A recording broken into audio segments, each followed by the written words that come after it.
we had. I think we had a point right now in hip hop. We almost where I was back in the '80s, where you got the Boys in the Hood side, then you got the house party side. You know, I remember that transition like it was yesterday. House party came out first, and you can tell hip hop was, it was all fun, colors. Brothers wore suits and hard sole shoes, and they danced different. They had more energy. The raps were more energetic, and the only time you talk about killing somebody was on the microphone. And then in that movie, you look at the ratio of non-gangsters to gangsters. You had 3 gangsters in the whole movie.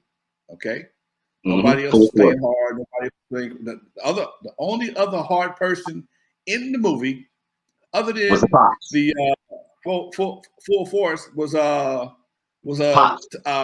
Robin Harris kicking off in homeboy's ass. All right. Yeah. When you got the Boys in the Hood, everybody was a gangster. You only had 2 non-gangsters. One of them got killed. The other one was about to become a gangster till the daddy, who was almost old as him, stepped in and checked that. They were talking about that, man, in a blog, that although my boy Cuba Gooding played the son, he's not that much younger than Lawrence Fishburne. Did you know that? I did actually. Sorry, I put myself on mute so you can't hear me typing. Yeah, I did actually. That's pretty funny. You'll be right back. All right, folks. We got about 13 folks. Did you know that?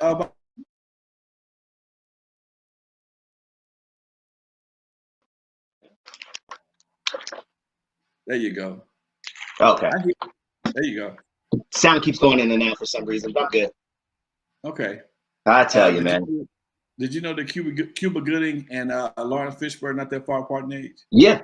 And even in the movie, you could kind of tell, like, that ain't no Cuba's not 17. Like, he didn't even look 17 in the movie. He looked older. Right. Yeah, I think Cuba was supposed to be like 18 in that movie too, and he was probably already in his mid-20s, right? Oh, he was well into his 20s. But it is what it is, folks. It's Hollywood. They call creative license, which means they have the right to lie on you in front of your face and make you believe things that's not there. Yeah. And as we sit here and wait for the approach of my man, Lil Flip, it's all good. Lonzo went out. Where we at? I'm looking at the chat room right quick. What we got here? Let's see. Brian, shout out to Brian, King Deve Young, American Negro. Shout out to Marlon Cozy. I always represent, and I still got your merch coming, my man. I haven't forgot about you, Marlon. But I have a question for you, actually, because you sent me a text, after our show last Tuesday, I believe it was, when we talked about Inglewood. And we shared the same thoughts on this. But you shared your thoughts with me on why you believe that story was not covered nationally. Right, man, because you got. Do you realize? Well, you probably do. But the tickets for the Super Bowl, the cheap seats for the Super Bowl is $5,000. The cheap seats for the Super Bowl, $5,000. Okay, the cheap seats for this weekend's game is $600, $500 to $600. That's next to the pigeons. Okay, when the airplanes pass by going to LAX, you got to duck your ass down so a wheel will hit you upside the back of the head. All right. So you talking about, and then wait. Here's the crazy part. I just found this out from a friend of mine. I think I told you this. No, I didn't, because I haven't been on the air. I was talking to a friend of mine about this, and there's a big party at the casino that day. The parking for the Hollywood Park Casino for the Super Bowl, $300 before 12. After 12, it might be 4 or 5. Okay, so you're talking about big money on the next 3 weeks. The next 3 weeks is going to be huge money in Inglewood, and we don't need no stupidity from some senseless bullshit to put a black eye on our situation. Plus, we got billions invested in the city. The last thing we can do, they're gonna do is let. Yep. I think you froze on me. You won't recognize, huh? I know you froze on me for a second. Keep going. You're freezing for some reason today. You won't recognize Inglewood.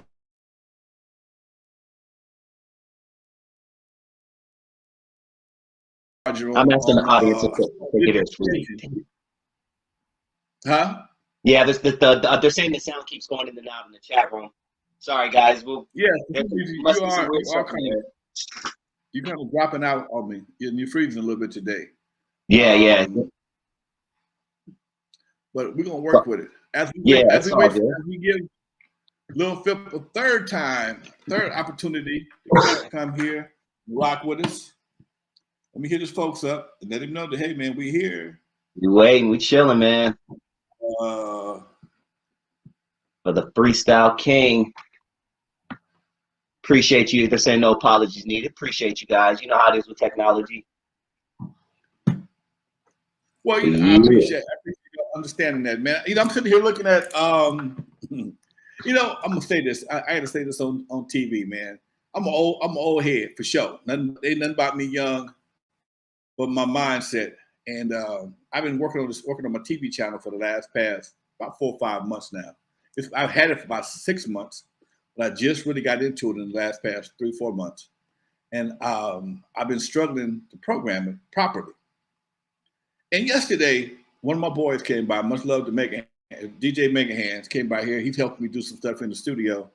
And he says, Lonzo, won't you try this? Do it like this, do it like that. And I'm like, oh, shit. And one suggestion by a fresh mind or fresh eyes changed everything. If you go to the Home Media Network right now, it is running like Channel 4, okay?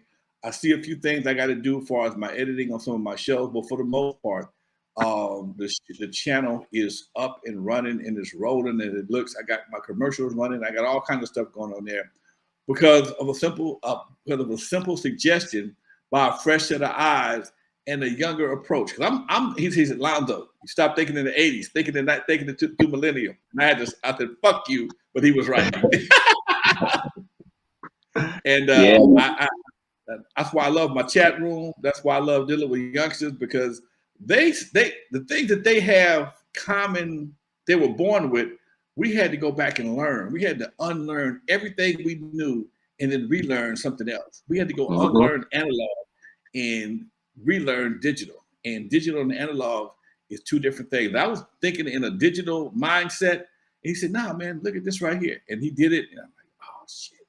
And it just changed everything. So yeah, folks, much love to everybody. As we await the arrival of Lil Flip for the third time, just hit these people up. Get into some questions.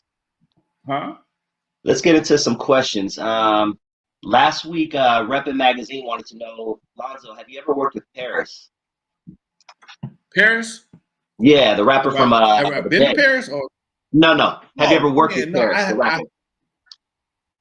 No, I have not worked with Paris, but I tell you, man, Gorilla Funk is one of my favorite songs of all time. I love that song.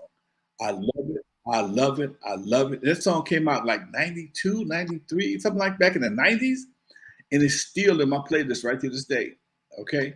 In fact, now that you mentioned it, I got to go grab it off my hard drive and add it to another playlist that I need to have it in. The one I listen to the most, because Gorilla Funk, man, that gets me going.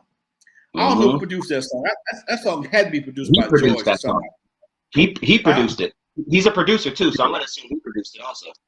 But it has so many George Clinton funkadelic elements to it. Polyrhythms and the little things you hear after you listen to it for 5 years or 6 years. You hear some stuff in the background. It was just a hell of a song. I reached out for Paris. I don't know anybody that knows him, and I have not connected with him yet, but I would love to get him on the show. Yeah. It looks like he produced most of his album, but he does have a lot of funk on here. He has Gap Band samples, Funkadelic, George Duke, Parliament. I mean, it's all a lot of Funkadelic samples. I'll have to check him out. Yeah, man. Tyrese D wants to know who. Tyrese D asked last week, who was Rendezvous? Rendezvous was the rapper that he was a rapper that was supposed to be one of the first rappers that was supposed to be signed to Ruthless Records. Rendezvous was a friend of Eazy's, he's a pretty good rapper, and he didn't understand the record business. And I ran across Rendezvous. He's supposed to be doing the show, but his work schedule kind of conflicts with the show times. Excuse me. But now that we're doing the show a little bit more frequently, maybe I can get him on one of these afternoons. But yeah, he was a rapper that was supposed to be signed to Ruthless Records, and when he read the contract, like most people who read contracts who don't understand the record industry, he realized that he was getting like a quarter or a nickel or something like that per record, and that mentally don't sound like a lot of money. It's like you're getting screwed. I'm only going to get 20 cents a record, and you sell it for $4, and it sounds like you're getting screwed. Right. And it definitely does. But by the time you manufacture the record and promote the record, and everybody get their hand in the record, the distributor and everybody else, the record company actually only got maybe $1.75 for profit. So that's where your money comes from. And they couldn't work out a deal. He regrets it now, but he couldn't work out a deal, and it never happened. Is he the one that ended up going into computers? Rendezvous? Don't know. Yeah. Okay. I remember one of your bandmates. With you, baby. Much love. I see you drop something in the chat room, super chat room. Much love to you. Appreciate every dime, every dollar, folks. Who's that from? Montana Max. Who's that from? King Dave Young, keep it up real. How proud of you and the hand and all this. I remember you, Morris meeting interview. Man, my pride level can't be any higher than it's going to be on Super Bowl Sunday. I used to be on Felicia's. I also used to be at Morris Media, and me and Felicia go back. And she was hanging out with D Barnes and Rose here at the house, along with Jeff and a bunch of other folks. Yeah, so Felicia is a poet. Yeah, poets. Uh-huh. The poets go back. I mean, me and her dad. I know her dad when he was putting together radio stations. I think he was over at Q102 or Q102 or KH, one of those radio stations. Don't hold me to it. But yeah, the poets and I go way back. I mean, come on. When it comes to West Coast hip hop, she's another female pioneer. But she has a radio background. She's a great. Don't sleep on her now. She's a great MC, but she just chose to go another route. You know, she attempted to do her thing in the music industry. I think she might have an album out. I'm not sure. She does. Okay. Rashad Cobb, much love to you. Rashad, much love to you, Doc. I see you drop something on me. Please, much love. I'm gonna call that the basket. You dropped something in the basket. I appreciate that. Okay. Appreciate that. Rashard Cobb says, Dusty, man, drop another mix this weekend. I've been streaming J.O. Felony, never knew much about him. Good stuff. Thank you. I do a little mix show on Saturday nights now where I just give flowers to artists who are live right now who don't get a lot of shine. And last week we did J.O. Felony. The week before that I did West Coast Cam. Shout out Cam. Did you ever run across Cam in your, or you and Cam? Me and Cam go back like Cracker Jacks. Me and Cam he's supposed to do my show a couple of times, but he was working on some stuff. And Cam he did my I'm gonna pull up his tape. He did my talk show years ago when I was in Compton. I think it was right after the '92 riots. He came on the on Issues in the Hood, and he did a segment with me. He's supposed to do another with me, but we just haven't got around to it, man. But yeah, it's all good though. Yeah, I wish there were more artists like him in Paris. I would compare him and Paris when it comes to their music style. Yeah, him and Paris always had some of the similar Muslim vibe to him, and that always worked. Yeah. Cam, good dude. Good. Yeah, man. Sun Ye wants to know, was it any other artist or group hitting on an underground scene out there back then besides N.W.A? So, I mean, that's probably a bunch, right? Let's see, hidden. You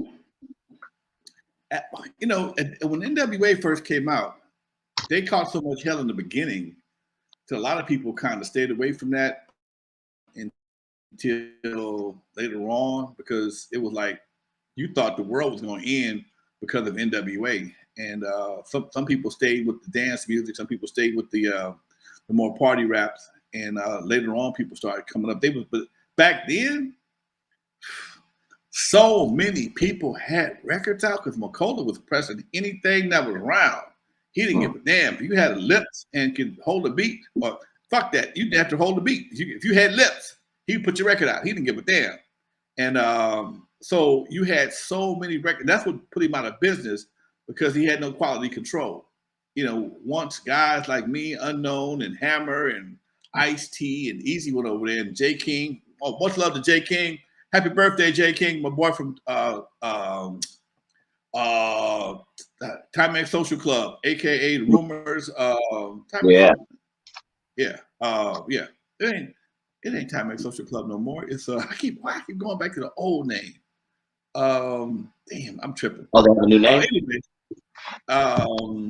the original name was Timex Social Club. He changed it to something else. And I'm having a brain part right now what the new name is. That song's really huge. Huh? Let's see. No, I can't. I'm trying to find the new name, but it doesn't say it on here.